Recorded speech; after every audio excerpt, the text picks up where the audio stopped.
কুরবানি আল্লাহ ব্যতীত অন্য কাউকে দেখানোর উদ্দেশ্যে করা, এটি আমাদের জন্য বোকামি। কারণ এতে করে আমাদের তো কোনো নেকি হয়ই না, বরং আমাদের শুধু শুধু খরচগুলো হয়, খরচ আমাদের টাকা পয়সা ব্যয় হয়।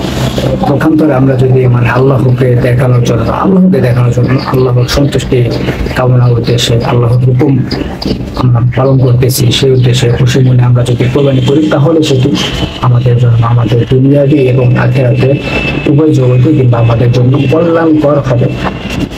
এতে করে আমাদের টাকা বা যেভাবে যে টাকাগুলো দেখতে পাই খরচ হয়ে গেছে, এটি খরচ হবে, এটি মূলত খরচ নয়, এবং এটি বলা যায় যে এক প্রকার আখিরাতের জন্য আমরা এই টাকাগুলো জমা করে রেখেছি।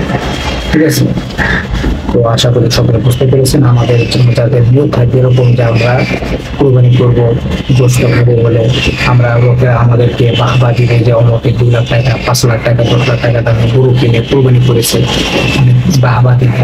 এগুলি আসলে যদি কারো ইচ্ছা থাকে তাহলে কিন্তু ভাই কোরবানির মন মাকসাদ হাসিল হবে না।